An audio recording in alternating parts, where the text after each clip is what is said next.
ఇదిగో ఇక్కడ ఉన్న వీళ్ళందరూ కూడా ఈ అరకు పార్లమెంట్కి సంబంధించినటువంటి సాధకులు వీళ్ళు. సో వీళ్ళందరూతో కలిసి ఈ సమాచార సేకరణ చేసి ఈ సమాచారం ఎవరెవరు ఎక్కడెక్కడ ఫిట్ అవుతారు, పార్లమెంట్ లెవెల్లో, తర్వాత రాష్ట్ర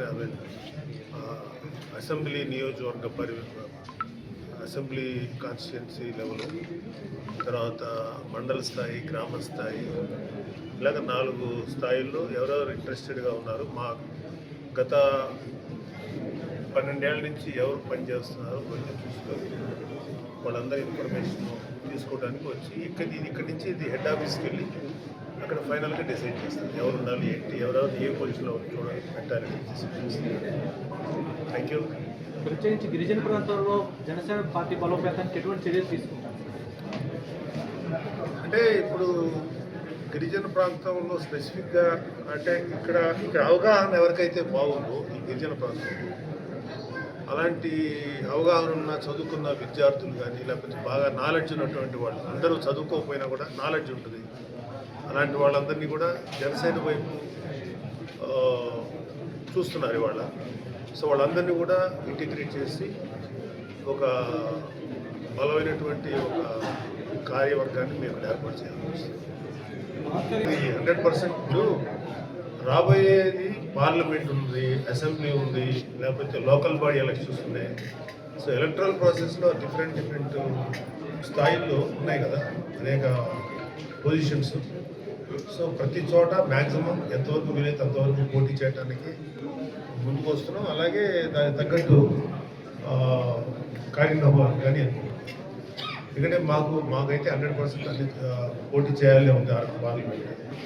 అరకు పార్లమెంట్లో ఉన్నటువంటి అన్ని నియోజకవర్గాలలో జనసేన మ్యాక్సిమం ట్రై చేస్తారు పోటీ చేయడానికి. ఎందుకంటే ఇక్కడ ఈ ట్రైబల్ సమస్యల్ని పవన్ కళ్యాణ్ గారు అర్థం చేసుకున్నంత గొప్పగా ఇంతకుముందు ఏ నాయకుడు అర్థం చేసుకోలేదు. ఎందుకంటే ఆ ప్రాసెస్లోనే ఆయన పంచాయతీరాజ్ యాక్ట్ తీసుకొని ట్రైబల్ వెల్ఫేర్కి, ట్రైబల్స్ కోసం చాలా ఎక్స్ట్రాడినరీ మెజర్స్ తీసుకున్నారు. పంచాయతీరాజ్ యాక్ట్ ద్వారా వాటర్ వర్క్స్, ఇలాంటివి రోడ్స్, వీటి కూడా చాలా ఆ శాఖ ద్వారా ఎంతో సర్వీస్ చేస్తున్నారు,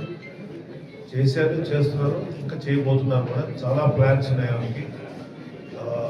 అదే మన స్టాటిస్టిక్స్ పడుతుంది నా పోయి జస్ట్ ఫర్ ఇన్ఫర్మేషన్. పెద్దపాడు ఈ ఏరియాలన్నీ పవన్ కళ్యాణ్ గారు తిరిగారండి. ఇప్పుడు అడవి తల్లి బాట గిరిజన ఆవాసాలకి రహదారుల కోసం దాదాపు 1005 కోట్లు ఖర్చు పెట్టారు. దాదాపు 1069 కిలోమీటర్ల పొడవు ఉన్నటువంటిది. అలాగే పిఎం జన్మన్ నిధుల నుంచి 555 కోట్లు, జాతీయ ఉపాధి హామీ పథకం కింద 2520 కోట్లు, రాష్ట్ర ప్రభుత్వ నిధులు 50 కోట్లు. సో ఇంత డబ్బు ఈ ట్రైబల్ వెల్ఫేర్ కోసం ఆయన ఖర్చు పెట్టారు. సో ఆయన ఫోకస్ ఎందుకంటే లాస్ట్ టైము మన 2016-17లో ఆయన విస్తృతంగా తిరిగారు ఈ ఏరియాలన్నీ, ట్రైబల్ ఏరియాలు. తిరిగినప్పుడు వాళ్ళు ట్రైబల్స్ వాళ్ళ ఎక్కువగా దోపిడీకి గురవుతున్నటువంటి ప్రజలు. సో వాళ్ళకి ఎలా నిలబడాలని వాళ్ళకి మినిమం ఫెసిలిటీస్ కూడా లేవు. అప్పుడు 16-17 టైంలో వెళ్ళినప్పుడు పవన్ కళ్యాణ్ గారిని కొంతమంది వాళ్ళు ఎందుకు నమ్మారు, కళ్యాణ్ బాబు అంతకుముందు సినిమాల్లో కూడా చూస్తున్నారు, ఎందుకంటే సినిమాలు ఇక్కడ దాకా వచ్చాయి కదా. వాళ్ళందరూ పవన్ కళ్యాణ్ ఎందుకు నమ్మకం ఆయన లేదా, ఆయన ఆపి రండి మా పరిస్థితి చూడండి అని చెప్పి స్వయంగా తీసుకెళ్ళి సరే ఇంకా తాగటానికి కూడా నీరు లేనటువంటి పరిస్థితి చూపించి ఉన్న కొద్దిపాటి నీరు పొల్యూట్ అయిపోయి ఉంది ఎన్ని అడిగినప్పుడు ఆ రోజు మాట ఇచ్చారు పవన్ కళ్యాణ్ గారు, మీకోసం మేము చేస్తాం. అలాగే అంతకుముందు యువరాజ్యం అధ్యక్షుడిగా ఉన్నప్పుడు కూడా ఆదిలాబాద్ లాంటి ట్రైబల్ ఏరియాలో వాటర్ లేకపోతే అక్కడ కొన్ని బోర్స్ తవ్వించి అక్కడ వాటర్ ఫెసిలిటీ ఏర్పాటు చేశారు. అప్పుడు మాకు ఏ పొజిషన్ లేదు, ఏ పని లేదు. అలాగే ఆయన చాలా వరకు చేశారు ఇది ఈ పదవి రాకముందు. సో అలాంటి మంచి నాయకుడికి ఒక పదవి వస్తే ఎంత గొప్పగా చేయగలుగుతాడు అనేది వాళ్ళ ప్రూవ్. సో మెయిన్గా ఈ ట్రైబల్ ఏరియాలో ఉన్నటువంటి ఇష్యూస్ని అడ్రస్ చేస్తూ ఇక్కడ యూత్కి ఉపాధి లభించేదానికి ఏమేమి చేయాలో అలాంటివన్నీ ఆలోచిస్తూ మ్యాక్సిమం ఇక్కడ ఈ గంజాయి లాంటివి జరగకుండా తద్వారా క్రైమ్ని అరికడుతూ గంజాయి లాంటి వాటి మీద యూత్ బయలైపోకుండా వాళ్ళకి వేరే ఆల్టర్నేటివ్ సోర్స్ చూపించడం, ఇలా ఆయన మైండ్లో చాలా చాలా ప్లాన్స్ ఉన్నాయండి. సో అవన్నీ మేము అప్లై చేయాలని మేము ఇక్కడ మా పార్టీ ఇక్కడ బలంగా వీళ్ళుకోవాలి. మాకు చాలామంది ఇక్కడ ఎస్పెషల్లీ యూత్ జనసేన వైపు ఉన్నారు. సో వాళ్ళందరినీ ఒక కమిటీగా వేసి ఒక అరకు పార్లమెంట్లో పరిధిలో కమిటీస్ వేసి వాళ్ళని మ్యాక్సిమం వాళ్ళ ద్వారా ఇంకా మంచి సర్వీస్ చేయడానికి భవిష్యత్తులో పార్టీని బలంగా పునాదుల్ని బలంగా తీసుకెళ్ళడానికి ముందుకెళ్తాం. సార్ ఇప్పుడు ఏజెన్సీలో హైడ్రో పవర్ ప్రాజెక్టు బాక్సైట్ కోసం గొడవలు జరుగుతుంది సార్, వాటి మీద జనసేన తాలూకా వైఖరి అది ఖచ్చితంగా ఏదైతే అడవికి సంబంధించో లేకపోతే ఏదన్నా ఈ అక్రమమైనటువంటి మైనింగ్ ఏదైనా జరిగితే మాత్రం ఖచ్చితంగా పవన్ కళ్యాణ్ గారు రియాక్ట్ అవుతారండి. సో ఆయన వాటి విషయంలో ఆయన రియాక్ట్ అవుతారు. బట్ నాకు స్పెసిఫిక్గా ఏ ఇష్యూస్లో ఈ బాక్సైట్ కానీ ఇంకోటి ఏదన్నారు hydro power project hydro power. So ఏదైనా సరే ప్రకృతికి నష్టం జరిగి ప్రజలకి నష్టం జరిగే కొంత ఏదైనా సరే ఆయన సహించరండి. సో ఆయన దృష్టికి ఈ పాటికే వచ్చి ఉంటుంది, మెజర్స్ తీసుకుంటారండి. నాకు తెలిసినంత వరకు నాకు నాలెడ్జ్ లేదు కానీ బట్ ఏది కూడా ఆంధ్రప్రదేశ్లో ఏ సమస్య కూడా ఆయన దృష్టికి లేకుండా ఉండదు. అన్నీ తీసుకొని నెమ్మది 1 by 1 సార్ట్అవుట్ చేసుకుంటూ వెళ్తాను. Thank you sir. ఇప్పుడు అంటే జనసేన పార్టీ తరఫున పవన్ కళ్యాణ్ గారు చేస్తున్నటువంటి అన్ని కార్యక్రమాలు అద్భుతంగా ఉన్నాయి సార్.